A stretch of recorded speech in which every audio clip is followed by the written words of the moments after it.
Hello po guys, nandito na naman po ang inyong lingkod, Tereso Junior Chuarbal, ang YouTube channel natin. Ito lang po ay isang katanungan ng isang Filipino citizens as an OFW na nagtatrabaho dito sa ibang bansa, dito sa bansang Thailand, at palaging tumutulong sa ating pamahalaan. Pero ang naririnig po namin, ang naririnig ko, ang nakikita ko doon sa mga TV, sa newsfeed, sa FB ko, ay napakapangit talaga.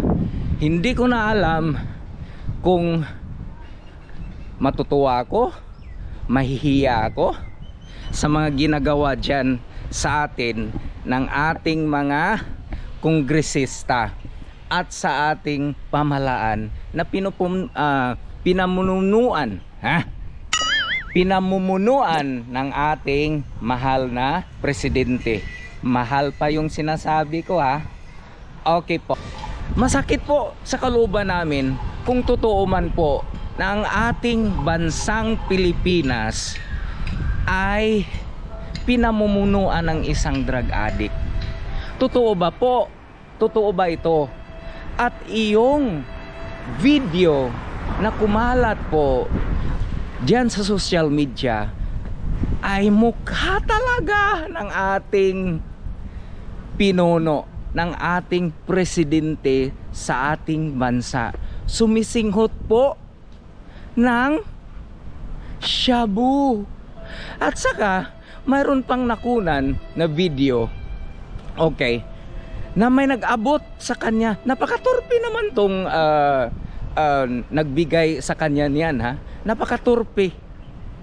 Binigay pa yung sachet doon sa kamay niya. Ano ba yan? Okay. So, ito lang po ay isang katanungan sa ating mahal na presidente. Isa pa, hindi pa po ako tapos. Okay. Ano ba ang ginagawa ng ating mga kongresista dyan? Hindi na ba kayo nahiya? Palagi na lang kayong naghihiring, wala naman kayong ginawa na batas na para gawin para umunlad ang ating bansa. Wala naman. Palagi lang kayong naghihirang dyan. Ano bang ginagawa ninyo? Wala naman kayong napatunayan. Hindi po maganda yan. Okay. Next po. Bakit po nilipat nyo ang pira ng PhilHealth? Sa amin yan. Nagbabayad din ako niyan. Bakit po ninyo nilipat? Illegal po yan. Ibalik nyo yan. At saka, ngayon ko lang po nalaman na ito palang Maharlika Fund, galing pala sa aming pira yan. Bakit naman? Kumukuha pa kayo sa kumukuha pa kayo sa PhilHealth, kung hindi ako nagkakamali. Kumukuha din kayo sa GSIS. At saka sa iba pang ahensya ng ating gobyerno para inegosyo. Paano ang mamamayang Pilipino kung magkasakit wala ng pera? Okay? Nakumaya naman kayo, ang kapal talaga ng mukha nyo. Ano ba yan? Next na question po. Okay. Sa totoo lang, ha, nung tumakbo po ang mahal nating presidente, ay bumuto po ako sa inyo at ang lahat ng aking pamilya. Okay po? At nangumpanya pa ako dahil ang team natin ay Team Unity.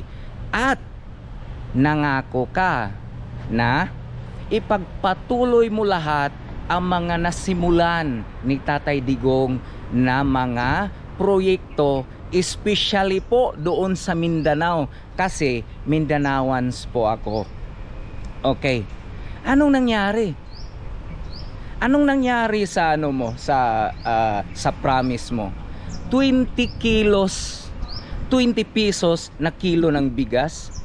Magkano na nga yung noon, ha? Noon na hindi ka pa presidente, bumibili po ako ng isang sakong bigas kada buwan. Magkano lang yung binabayaran ko? 1,100, mga ganyan, almost 1,200. Ngayon, uy, naku naman, almost 3,000 na. Ano bang nangyayari dyan?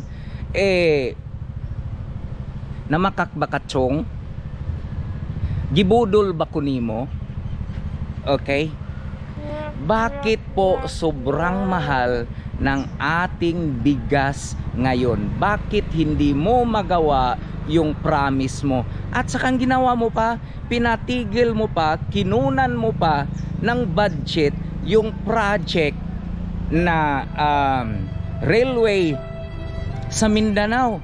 Wala na, pinatigil mo pa. Naku naman, lahat ng mga Mindanaoan siguro ay sobra nang nagmamahal sa'yo. Naku po. At saka, bakit hindi ka magpa-drug test? Para ma-refute yung mga allegation nyo ng iba. Nako, mahal na presidente, gusto ko po na ipaglaban kita. Kasi ako mismo ay nagkumpanya sa'yo na yung mga kaibigan ko ay buboto sa inyo, pero ang hirap mo talagang dipinsahan. Paano nga yan? Ibangag ka daw? Totoo ba yan? Ipatunayan mo na hindi. At naku ito pa, bumoto ako sa'yo dahil sabi-sabi ng iba, hindi ka naman nag-promise, pero ang sabi nila na mga Marcos loyalist daw, okay? Ang sabi nila, pag nanalo kang presidente, ay kukunin mo lahat ng mga ninakaw ng tatay mo na nakadeposito sa iba't ibang bangko sa buong mundo, at saka ibalik mo dito sa Pilipinas para naman matulungan ang bansa natin. Nangyari ba? Nako, ang ginawa mo, travel na travel ka lang. Tapos halfway ka na sa termino mo. Ano bang nagawa mo? Wala! Wala talaga. Wala kang nagawa. In fact, nagkuha ka pa ng 25 tons of gold sa ating reserve dyan sa Bangko Sentral ng Pilipinas. Ano bang nalagay sa isip mo? Katanungan lang po ito. Medyo emotional po ako dahil kami o ako na OFW ang nagtatrabaho dito nang nagtitiis, malayo yung mga anak ko dahil sa bansa natin. Kayo, anong ginagawa nyo? Left and right yata ang paggasta ng ating pera. Kinukuha yung pera natin sa kaba ng bayan, tapos binibigay mo na ayuda. Mali po yan, Pangulong Presidente. Nako po, ang dapat mong ibigay ay trabaho, hindi po ayuda. Now, second, ito po ang flood control project na may budget ng bilyones kada araw. Tapos nung bumagyo, sabihin mo overwhelmed.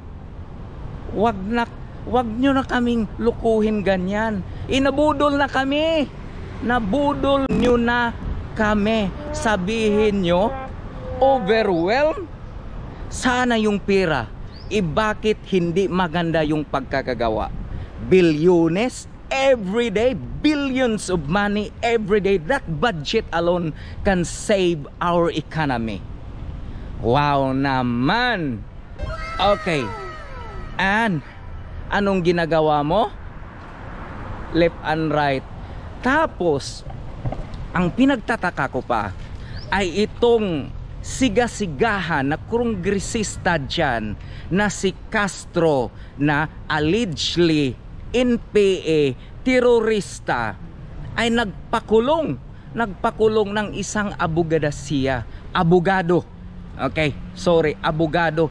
Pinakulong niya. Bakit? Dahil ba hindi niya nakuha yung sagot na gusto niyang marinig? Hindi po tama yan.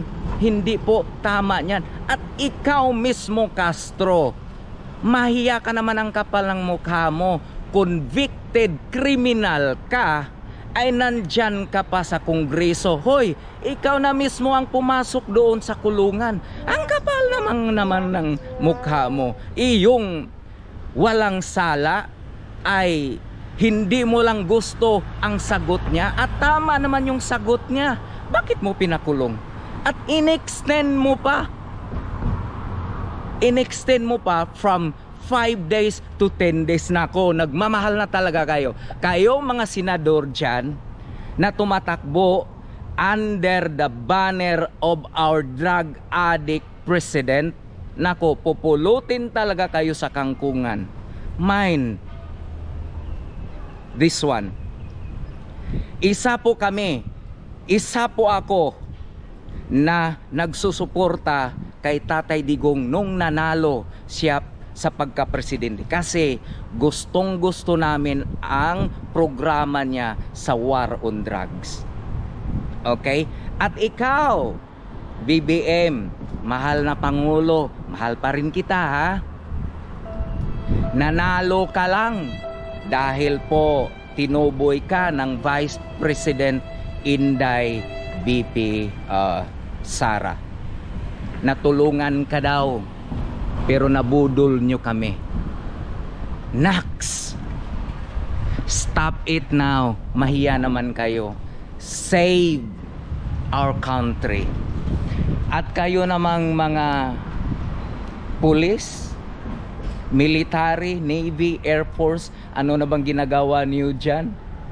Okay? Sabihin nyo pa, we are still committed and loyal to the administration. What? Loyal ka ba sa durugista? Hindi po tama yan. Sana ang loyalty mo ay doon sa bansa natin, sa mga Pilipino, hindi po sa corrupt na government. Sorry po kung nakapagsabi ako ng masasakit, pero nilabas ko lang po yung mga hinaing ko. Hindi ko na po ito mapigil. Sana po ay magkabati na kayo ni BP Inday Sara, at saka maahon na sa kahirapan ang bansa natin. Salamat po. Kita-kita tayo muli.